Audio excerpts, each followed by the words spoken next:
is sales lead at Absona. You can find me on LinkedIn at the URL above. Um, I also have a 20 plus year recruiting background that I'm going to be sharing my tips and tricks for you and getting that resume written. And I'd like my friend Jean Stoner to introduce herself. I'm Jean Stoner. I call myself a job search pro because I love what I do and I've helped thousands of people. I'm an honored to be a member of the Willow Creek Ministry along with Rob for many, many years.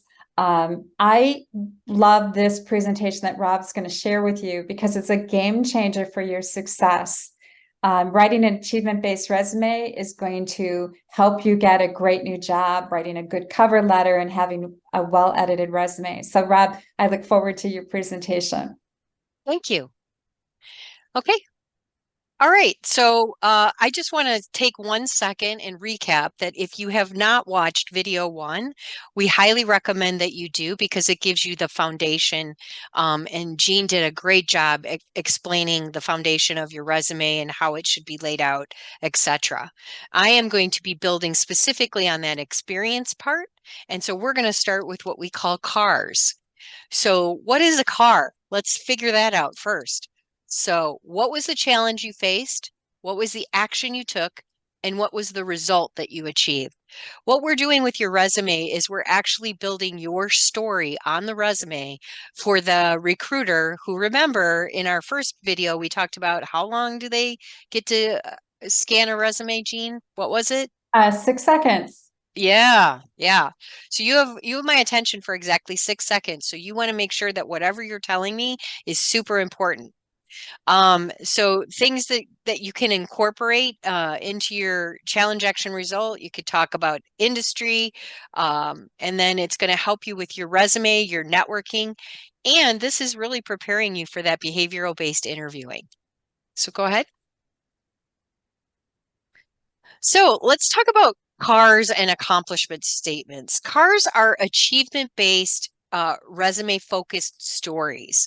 So things that you might see in a car. I exceeded my goals by 20%. I increased efficiency by 10% by implementing this process. I reduced time in making sure that we had our reporting together by using Salesforce. So these are just examples of things that you might see in a car statement. Go ahead. Yeah, I just want to add to it. And don't forget, if you were recognized for something or received an award, make sure that, that's differentiates you. That's something to add to your car stories. Great point, Jean. All right. So how do I start? What do I think about when I'm trying to write these car stories? So think about your performance reviews. What are things that your supervisor and or your peers said? Look in there, and that's a great start to figure out what should my car stories be. What are some of your best achievements? Did you ever get an email from a customer that said, wow, Rob gave me that really great customer service, or Jean wrote me this awesome resume that got me the interview, and now I've been working there for 5 years? Think about what are your strengths? If you're not sure about your strengths, how do you figure that out? Well, one of the things that's available to you is the Clifton Strengths Online assessment. It's 1995 and it will help you kind of put a box around, and I hate to use the word box, but kind of frame for you what are some of your strengths based on the way that you answer these questions. What about recommendations? Go to your LinkedIn profile. Who's recommended you? What did they say about you? What did you do that got you that recommendation? Right? Jean, anything to add there? Oh, it's good. Okay. So we're going back to our friend Catherine Parker. And we're kind of in the middle of the resume now. We're doing our experience. And so you could see that Catherine Parker has been at Allstate from 2009 to present. She gives a very brief statement of what is Allstate. Even though Allstate's a well-recognized name, it's nice to have that information about what industry is this company in because it's not always clear from the company name. And we're focusing on her claims associate adjuster, service adjuster position. So the first line is U.S. licensed adjuster responsible for regular business in catastrophe homeowner claims. This is what's called a scope statement. And what a scope statement is it's a 2 to 3 sentence um, description of what your job was. Then what we're going to do is get into the meat of the resume. And depending on how long you were in each position, you should have 3 to 5 car statements. And we're going to just take the first one. Consistently exceeded daily closure goals, completing 5 to 9 claims per day. So what that tells me about Catherine Parker is that she had a daily goal as a claims associate service adjuster that she needed to complete less than 5 to 9 claims per day. So she was exceeding expectations. And what that does for me as the recruiter is it gives me I'm going to ask her about that. Like, how did she figure out what did she do differently than her peers so that she could achieve those goals? So, do you see how this is kind of building into your behavioral based interview as well, right? It gives you points to talk about and gives the recruiter something to ask you about. Anything to add, Jean? Uh, I just want to note, 5 to 9 claims per day. The more you can quantify your car stories, the better. And Rob will talk about Absolutely. that in more detail. Go ahead, Rob. Absolutely. So remember, I'm scanning. So what is the one thing I'm scanning? If you look at the second bullet point, I see 200 flood claims in 1 month. That's going to be a quick scan for me, and I'm going to say, oh, high volume processing for this individual. So it helps me get there quicker with what I'm evaluating as the recruiter. Okay. And talk about the third bullet, Rob. Served as a SME for training team and developed claims adjuster competency model. So what this tells me about this person is that they were a subject matter expert for the training team and they helped revamp and develop a competency model so that they could measure success of claims adjusters against their standards. Right. So this is a great example. A lot of people don't have quantifiable results and they get very frustrated writing car stories. But then you want to step back and say, how did I make things better? How did I improve anything? And then those become your car stories. And bullet number 3 is a great example of that when you don't have quantifiable stories to share. Yep. Okay. Okay, so now we're looking at her as the claims processing specialist, which is the initial position I believe she had. She has her scope statement again, handled homeowner catastrophe claims, researched outstanding claims, and identified gaps. Her car statements are mastered customer experience performance criteria, established courteous behavior on the phone, and provided timely information, solved problems efficiency, and resolved escalations. So what that tells me is she was meeting some standards that are set by Allstate in order to serve their customers better. And she goes on to say supported rapid system deployment by participating in user test trials to roll out a new inquiry tracker tool. Now, notice both of these bullet points do not necessarily have exact quantifiable outcomes. Um, Again, what Jean said earlier, anytime you can quantify, it's great. If it's an estimate, that's okay. I'm going to say what I normally say, and there's no such thing as the resume police. If you have a rough idea of what that looks like, included. But this also tells me a lot about this person and that they met qualifications that were set out by Allstate in order to do the job competently. Anything And you want to add? comment in bullet number 1 is see how we embedded keyword, keyword, keyword, courteous behavior on phone. That's probably a soft skill that a job description requires. Solve problems, that's requirement of the job. That's a keyword. So it's important to embed those keywords into your car stories and not just show them in a skills list. You got to prove it, not just show it. Mm-hmm. Great point, Jean. So let's talk about cover letters. I want you to step back for a moment and think about this because a lot of people don't put as much effort into a cover letter as they potentially should. So if you don't have a cover letter, or if it's a poorly written cover letter, or you choose to use a generic cover letter, I want you to think about what you see as an image in this picture. It's just like a wrinkled suit. It could be covering up a really well pressed shirt, but how would anybody know?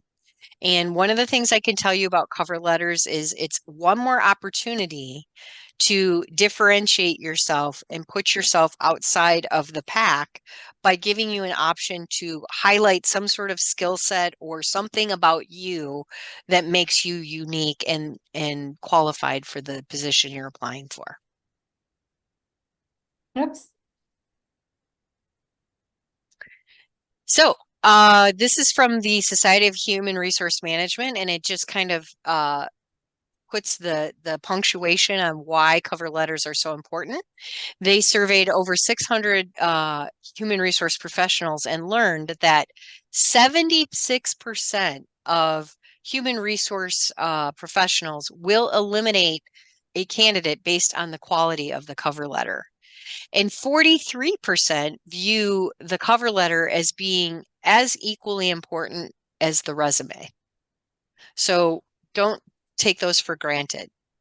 Remember, employers want to know your story. They want to know things like, why do you want to work for us? What is it about, in my case, Absona, that says you should come work for here?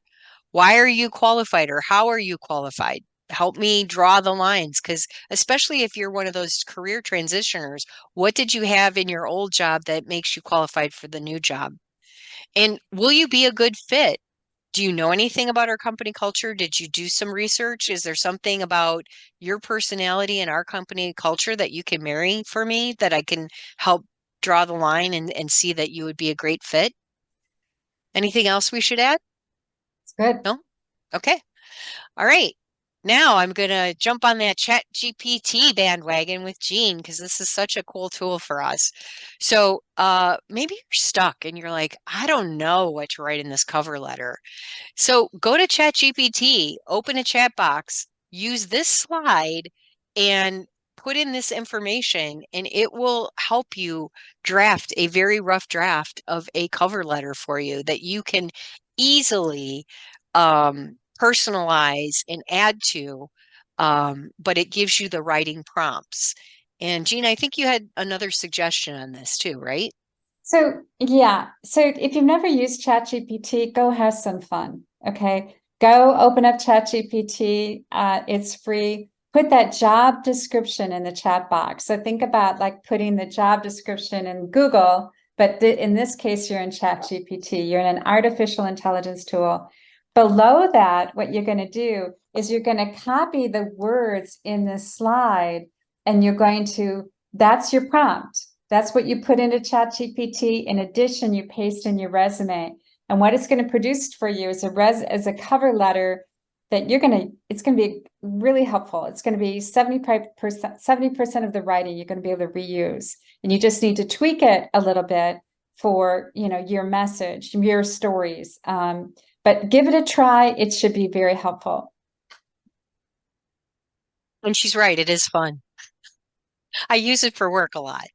Yeah. All right. So finally, you've done, and I didn't say this at the beginning, so let me say this again. What we're telling you to do is not necessarily the easiest thing on the planet. This is going to take you some time and some thought and some revision and more revision and more revision. But once you get it to a point where you kind it being your resume, you get it to a point where you think, okay, I think I'm ready. This is where you really need to pay attention. So don't trust spell check. I can't tell you how many people I've seen where there's a typo in their resume, and part of the problem is that they've read it so many times and they let spell check it that they missed it because it was the wrong tense of a word, if you will. Don't use Google Docs. Remember, the applicant tracking system doesn't like that. Use the Grammarly application. I find Grammarly's suggestions to be extremely helpful when I'm writing my resume. You can review with a Willow employment counselor. You can make a phone appointment, or I believe you can go in person and do either one of those things, and or ask a family person or a friend to check this over for you. The more eyes you have on it, the less likely it is that you will have some sort of mistake that will not that will kick you out of the running, if you will, um, for that next position. Right, Rob, I'm not sure if you can go in person at this point in time. I think you need to set up an appointment. So just go on the Willow website to learn more about that. Yep. Don't forget about the resources that we mentioned in the last presentation. If you go to willowcreekthejobconnection.org and you go down to the lower right side of the page, you will see all of these wonderful resources for you there that you can easily go download these templates and get some help with car statements. You can see Catherine Parker's resume so that you have an example. We also have resume samples, as you can see there, of various different types of positions just to get you started, because resume writing is challenging. It's not necessarily a straightforward, easy task. So on behalf of Jean and I and Employment Services at Willow Creek, we want to thank you for taking your time to watch this video. And remember, if you can dream it, you can do it, according to Mr. Walt Disney. Thanks and have a Good luck, really great everyone. day. Enjoy writing your story. Thank you.